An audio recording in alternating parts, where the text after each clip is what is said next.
23वां पाठ हाथी। सूंड उठाकर हाथी बैठा पक्का गाना गाने, मच्छर एक घुस गया कान में लगा कान खुजलाने, लगा कान खुजलाने। फट फट फट फट तबले जैसा हाथी कान बजाता, बड़े मौज से भीतर बैठा मच्छर गाना गाता, मच्छर गाना गाता। पूछ रहा है एक दूसरे से जंगल, ए भैया हमें बता दो, इन दोनों में अच्छा कौन गवैया, इन दोनों में अच्छा कौन गवैया। आइए एक बार दोबारा से इस कविता को सुनते हैं। सूंड उठाकर हाथी बैठा पक्का गाना गाने, मच्छर एक घुस गया कान में लगा कान खुजलाने, लगा कान खुजलाने। फट फट फट फट तबले जैसा हाथी कान बजाता, बड़ी मौज से भीतर बैठा मच्छर गाना गाता, मच्छर गाना गाता। पूछ रहा है एक दूसरे से जंगल, ए भैया हमें बता दो, इन दोनों में अच्छा कौन गवैया, इन दोनों में अच्छा कौन गवैया। तो यह थी हमारी कविता हाथी, जिसमें एक हाथी जंगल में सूंड उठाकर गाना गाने बैठा और जैसे ही वह गाना गाने लगा उसके कान में मच्छर घुस गया। मच्छर के घुसते ही हाथी ने अपने कान फड़फड़ाने शुरू किए। कान फड़फड़ाने के कारण इस तरह की आवाज आ रही थी जैसे हाथी तबला बजा रहा हो। यह सब देखकर जंगल ने पूछा हाथी से और मच्छर से कि भैया मुझे बता दो, तुम दोनों में से गवैया कौन है, मच्छर है या हाथी है। तो आप भी सोचिए इन दोनों में से कौन हो सकता है गवैया, हाथी या मच्छर। तो चलिए चलते हैं अपनी गतिविधियों की ओर। हमारी पहली गतिविधि है शब्दों के अर्थ। इस कविता में कुछ शब्द हैं जिनके अर्थ हम जान लेते हैं। पहला शब्द है पक्का गाना। पक्का गाना का अर्थ होता है ताल सुर के साथ गाया जाने वाला गाना। आगे शब्द है घुसना। घुसना का अर्थ होता है भीतर जाना या अंदर जाना। आगे शब्द है मौज। मौज का अर्थ होता है उमंग, खुशी, मस्ती। आगे शब्द है गवैया। गवैया का अर्थ होता है गायक या गाना गाने वाला। इस प्रकार यह थे हमारे शब्दों के अर्थ। हमारी अगली गतिविधि है भावार्थ। कविता के आधार पे हम इस कविता का भावार्थ जानते हैं। एक हाथी जंगल में बैठा था। वह सूंड उठाकर गाना गाने लगा। तभी उसके कान के भीतर एक मच्छर चला गया। वह कान खुजलाने लगा। परेशान होकर अपने बड़े बड़े कान तेजी से हिलाने लगा। फटफट फटफट की आवाज होने लगी, मानो तबला बज उठा हो और हाथी मच्छर के गाने के सुर पर ताल दे रहा हो। इस अनहोनी घटना को जंगल देख रहा था। उसने पूछा, ओ भाइयों, मुझे बता सकोगे मच्छर और हाथी में से अच्छा गायक कौन है? कवि ने हंसने हंसाने के लिए इस घटना की कल्पना की है इसमें हाथी स्वयं एक खिलौना बन गया और जंगल के पेड़ हाथी के आसपास खड़े दर्शक श्रोता हो गए। श्रोता का अर्थ होता है सुनने वाले लोग। इस कविता में एक बाल सुलभ कौतुक है। कवि ने जानवर और जंगल से मनुष्य के संसार को जोड़कर शब्द का सजीव खिलौना बनाया है। कौतुक शब्द का अर्थ होता है उत्सुकतावश। तो यह था हमारी कविता का भावार्थ। चलिए चलते हैं अगली गतिविधि की ओर। हमारी गतिविधि है पढ़ो और सुनो।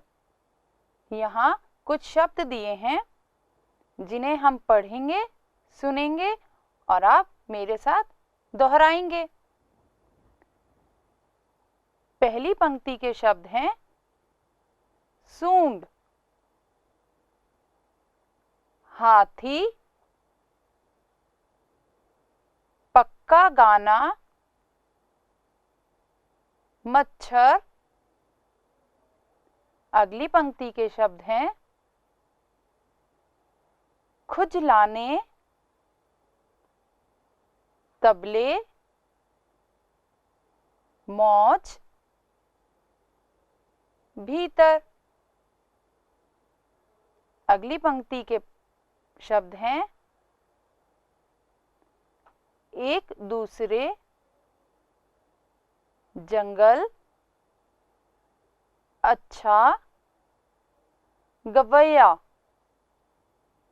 तो यह थे हमारे पाठ से संबंधित कुछ शब्द जिन्हें हमने पढ़ा और सुना। हमारी अगली गतिविधि है कविता की अधूरी पंक्तियां पूरी करो। हमने कविता पढ़ी है, उसके आधार पर हम इन पंक्तियों को पूरा करेंगे। हमारी पहली पंक्ति है सूंड उठाकर हाथी बैठा। अब सोचिए और बताइए इसके आगे क्या होगा। सही कहा, पक्का गाना गाने मच्छर। सूंड उठाकर हाथी बैठा, पक्का गाना गाने मच्छर। हमारी अगली पंक्ति है बड़े मौज से भीतर बैठा। बच्चों आप बताइए इसके आगे क्या होगा जिससे हमारी पंक्ति पूरी हो सकेगी। सही कहा, मच्छर गाना गाता। बड़े मौज से भीतर बैठा, मच्छर गाना गाता। हमारी अगली पंक्ति है हमें बता दो इन दोनों में। आपने कविता सुनी है, उसके आधार पे बताइए इसके आगे हम किस प्रकार से पूरी करेंगे पंक्ति। सही कहा, अच्छा कौन गवैया। हमें बता दो इन दोनों में अच्छा कौन गवैया। तो यह थी हमारी गतिविधि अधूरी पंक्तियां पूरी करो। हमारी अगली गतिविधि है कविता के आधार पर बताओ। पहला प्रश्न, हाथी सूंड उठाकर किस लिए बैठा। कविता के आधार पर बताइए हाथी सूंड उठाकर किस लिए बैठा। सही कहा, हाथी सूंड उठाकर गाना गाने के लिए बैठा। आगे बताइए हाथी के कान क्यों बज उठे। सोच के बताइए हाथी के कान क्यों बज उठे।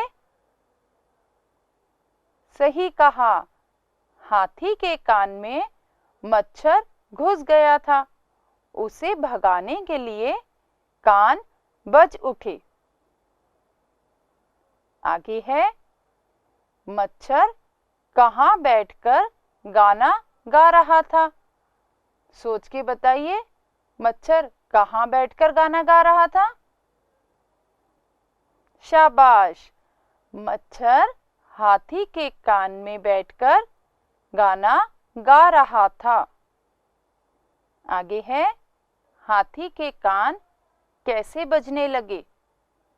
सोचिए और बताइए, हाथी के कान कैसे बजने लगे? सही कहा, हाथी के कान तबले जैसे बजने लगे।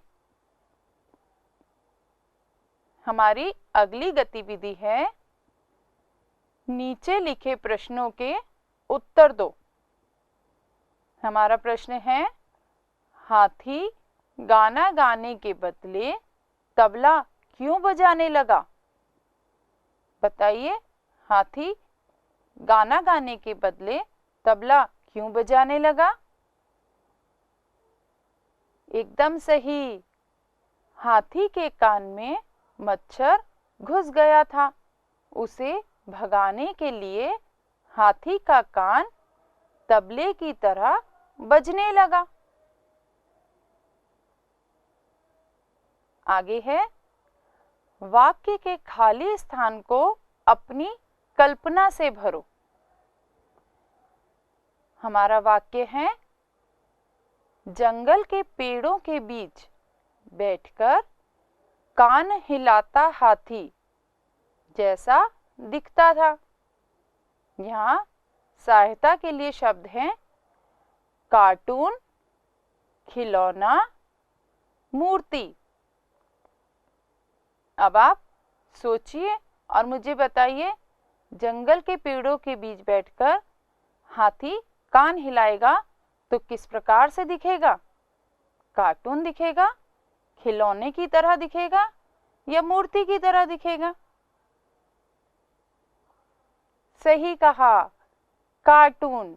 जंगल के पेड़ों के बीच बैठकर कान हिलाता हाथी कार्टून जैसा दिखता था। आगे है, मच्छर जब हाथी के कान के भीतर बैठकर गाना गा रहा था, उसके गाने को सुन रहा था। सोचिए और सोच के बताइए, कौन सुन रहा होगा उसके गाने को? हाथी, जंगल या कोई नहीं? इनमें से कौन सुन रहा था? बताइए, सोचिए। सही कहा, हाथी सुन रहा था। मच्छर जब हाथी के कान के भीतर बैठकर गाना गा रहा था, उसके गाने को हाथी सुन रहा था। तो यह थी हमारी कविता हाथी।